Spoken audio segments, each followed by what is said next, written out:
സ്ഥാനമാനങ്ങളൊന്നും വേണ്ടെന്ന് പറഞ്ഞിട്ടും കോൺഗ്രസിൽ ചേർന്ന ഒരു ത്യാഗം ചെയ്യാൻ മുരളീധരനെ സമ്മതിക്കാത്ത ലോകം. തിരിച്ചെത്താൻ വെമ്പുന്ന ഒരു റിയൽ ടാലന്റിനെ ക്ഷണിച്ച് സംഘടനയെ ശക്തിപ്പെടുത്താൻ സോണിയാഗാന്ധിയെ സമ്മതിക്കാത്ത ലോകം.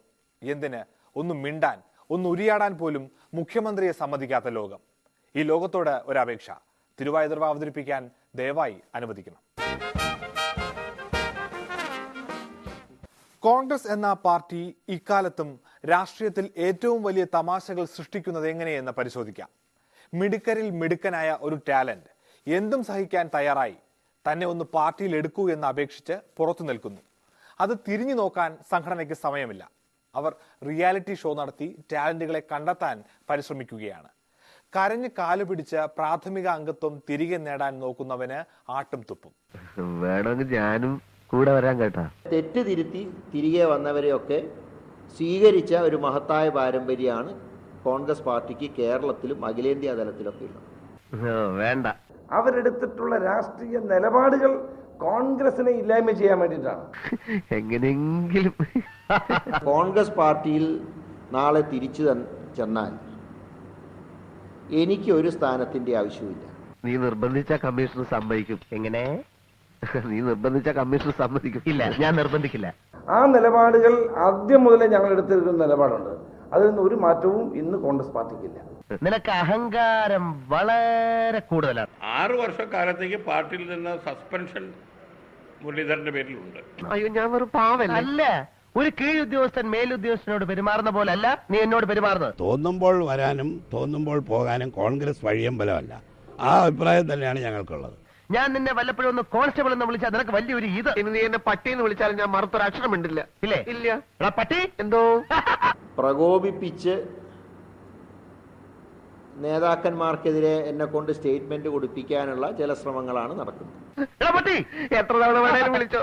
അത് അവസാന ഹൈക്കമാൻഡോട് ഇയാൾ വരുന്നതിന് മുമ്പേ തകരാറാണ്, വന്നു കഴിഞ്ഞാലും തകരാറുണ്ടാക്കും എന്ന് പറയാനുള്ള ഒരു അടവിന്റെ ഭാഗമാണ്. അതുകൊണ്ട് അതിനോട് ഞാനിപ്പോ തൽക്കാലം ഒന്നും പറയുന്നില്ല. ഇനിയിപ്പോ അവിടെ ചെന്നാല് കാലത്ത് നിന്റെ എല്ലാ തുണികളും എടുത്തുകൊണ്ട് ഞാൻ വാഷ് ചെയ്യും, നിനക്ക് ബെഡ് കാഫി തരും, പിന്നെ ലഞ്ച് ഡിന്നർ. ഇനി നീ എന്നെ ഇപ്പൊ തല്ലിയെ പോലും ഞാൻ മറന്നൊരു അക്ഷരം ഉണ്ടില്ല. ഇനി ഒരു കെ മുരളീധരൻ നാളെ കോൺഗ്രസിൽ വന്നാലൊരു ഫൈറ്ററായിട്ട് മാറുമെന്നൊന്നും ആരും തെറ്റിദ്ധരിക്കണ്ട. പക്ഷെ നിന്നോടുള്ള എന്റെ പെരുമാറ്റം വളരെ വളരെ മൃഗീയമായിരിക്കും. ഞാൻ നിന്റെ മുഖത്ത് കാറി തുപ്പും, ചെരുപ്പൂരി അടിക്കും, അഴുക്ക് ചാലി പിടിച്ച് തള്ളും. അതന്നെ, അറക്കൽ ബീവിയെ കെട്ടാൻ മോഹം എന്ന് പറഞ്ഞ് കേട്ടിട്ടില്ലേ? അത് തന്നെ. അത്രയല്ലേ ഉള്ളൂ, ഞാൻ സഹിക്കും. കഴിഞ്ഞ 3 വർഷം ദുഃഖങ്ങൾ പങ്കുവെച്ചുകൊണ്ടാണ് ഞങ്ങൾ മുന്നോട്ട് പോയത്. നീ ഇന്നലെ വിശന്ന് വന്നപ്പോ ഒന്നും തരാൻ പറ്റിയില്ലല്ലോ എന്നോർത്ത് എനിക്ക് ഭയങ്കര വിഷമായി പോയി. നിനക്ക് ഏറ്റവും ഇഷ്ടമുള്ള ആ മുരിങ്ങയിലും പരിപ്പും ചേർത്തിട്ടുള്ള കറിയില്ല, അത് ഉണ്ടാക്കിയിട്ടുണ്ട്. പിന്നെ മീൻ അവിയലും ഭയങ്കര മനോഹരമായിരിക്കും. കുളിച്ചു. കോൺഗ്രസിൽ ചേരാൻ നോക്കുമ്പോൾ അതിന്റെ മുമ്പിൽ വാതിൽ കൊട്ടിയടയ്ക്കാൻ ആർക്കും കഴിയില്ല. പപ്പടം വലുത് വേണോ അതോ ചെറുത് മതിയോ? പപ്പടോ? ആ, നല്ലോണം കഴിച്ചോളാം കേട്ടോ. ദാസ, ഈടെ നിനക്ക് ഭക്ഷണത്തിൽ നിന്ന് ഒരു ശ്രദ്ധയുമില്ല. ചുവരുണ്ടെങ്കിലേ ചിത്രം എഴുതാൻ പറ്റൂ. നീ വല്ലാണ്ട് മെലിഞ്ഞുപോയി തന്നെ. ആ, വല്ലാണ്ട് മെലിഞ്ഞുപോയി. കോൺഗ്രസിലേക്ക് പോകുന്നത് പാർട്ടീനെ ശക്തിപ്പെടുത്താൻ. എന്തോ നല്ല കവള്. ഇനി കെ മുരളീധരൻ കീഴടങ്ങി എന്നുള്ള ഒരു സന്തോഷം ആർക്കെങ്കിലും ഉണ്ടാവണമെങ്കിൽ അതിലും എനിക്ക് വിരോധമില്ല. ഒരേ കല്ലിൽ തട്ടി പലതവണ വീഴുന്നവൻ മണ്ടനാണ് എന്ന് അറിവുള്ളവർ പറയുന്നു.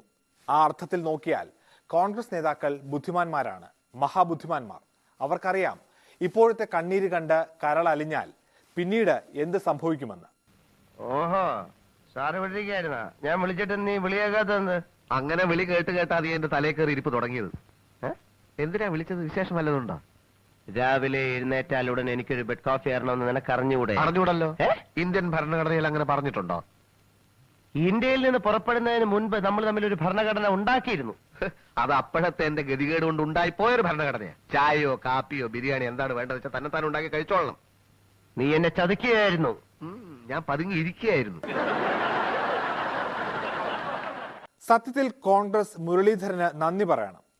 ഇന്ന് കോൺഗ്രസിനെ ഒറ്റക്കെട്ടായി നിർത്തുന്ന ഒറ്റ ഘടകം മുരളീധരനാണ്.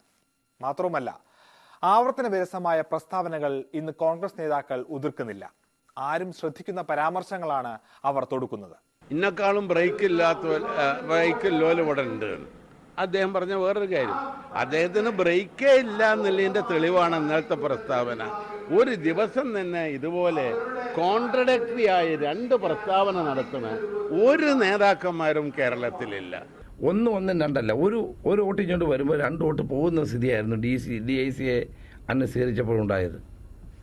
അപ്പം അത്തരം ഒരു പരാക്രമത്തിന് ഇനി ഞങ്ങൾ തയ്യാറല്ല. വഴിയാധാര ആവുന്നൊക്കെ അങ്ങനെ പോകുന്നത് സങ്കടമുള്ള കാര്യമല്ല നമുക്കൊക്കെ.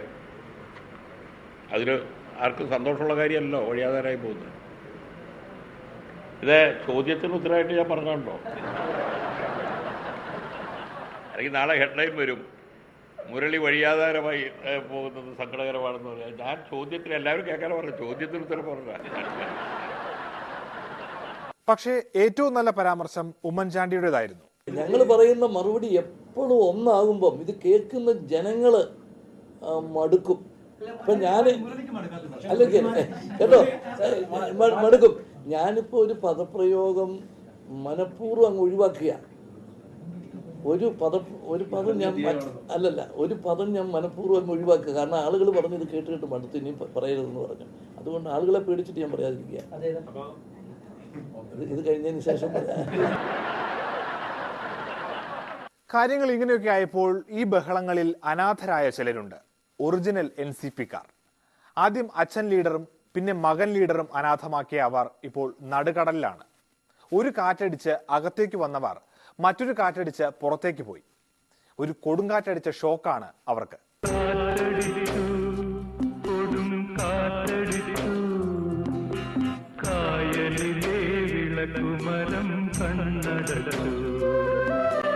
സ്വർഗവും നരകവും കാലമാം കടലിൽ അക്കരയോ ഇക്കരയോ. നമ്മളെ അപമാനിക്കുന്നവരുടെ മുന്നണികൾ 2 മുന്നണികളും അപമാനിക്കും. നമ്മൾ അങ്ങനെ പരസ്യമായി പറയും. മനുഷ്യനെ സൃഷ്ടിച്ച ഈശ്വരനാണെങ്കിൽ ഈശ്വരനോടൊരു ചോദ്യം. ഇല്ലാത്ത മുന്നണി കിട്ടാത്ത മുന്നണിക്ക് വേണ്ടി എത്ര ആൾ കാത്തിരിക്കണം? കണ്ണുനീർ കടലിലെ കളിമൺദ്വീപിത് ഞങ്ങൾക്കെന്തിനു തന്നു പണ്ടു നീ ഞങ്ങൾക്കെന്തിനു തന്നു. ആ സ്വാഭിമാനം എന്ന് പറയുന്നത് നമുക്കും ബാധകമാണ്. ഇന്ത്യയിൽ കേരളത്തിലെ പാർട്ടി ഇപ്പോഴും സ്വാഭിമാനത്തിന്റെ ഒരു വികാരം ഉൾക്കൊള്ളുന്ന കൃത്യമാണെന്ന് ഞാൻ പറയുന്നു. മനുഷ്യനെ തീർത്തത് ചെകുത്താനാണെങ്കിൽ ചെകുത്താനോടൊരു ചോദ്യം. പഞ്ചായത്ത് തെരഞ്ഞെടുപ്പ് നേരിടാൻ മുന്നണി പോകണം നിർബന്ധമുണ്ടോ? സ്വർഗത്തിൽ വന്നൊരു കനിനീട്ടി ഞങ്ങളെ ദുഃഖക്കടലിലറിഞ്ഞു. എന്തിനീ ദുഃഖക്കടലിലറിഞ്ഞു.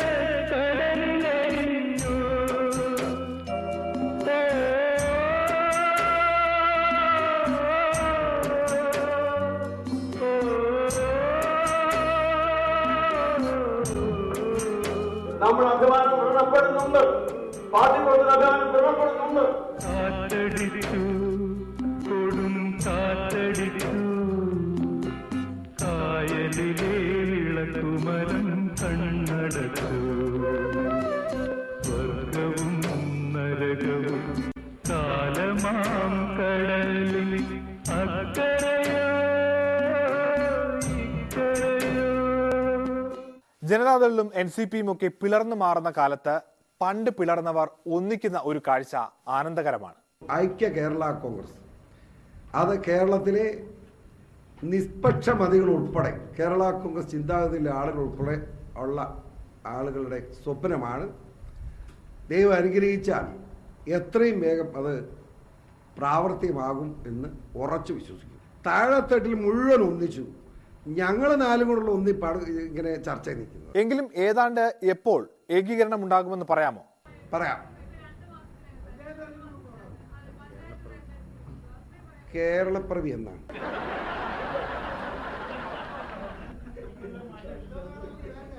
ലാലു ഒരു കാര്യം പറയാം, 1 മാസത്തിൽ കൂടുതൽ ഇനി യോജിപ്പെന്നും പറഞ്ഞ് PC നടക്കല മതിയോ?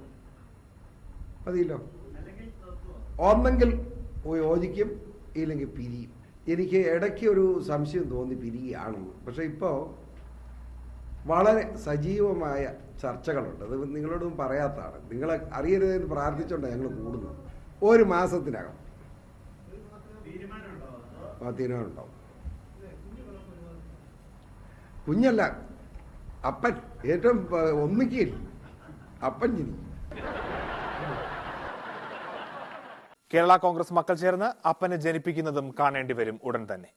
ആ അപ്പൻ മക്കളെ പിരിക്കാതിരുന്നാൽ മതിയായിരുന്നു, ഒരു ചെറിയ ഇടവേള വരെയെങ്കിലും.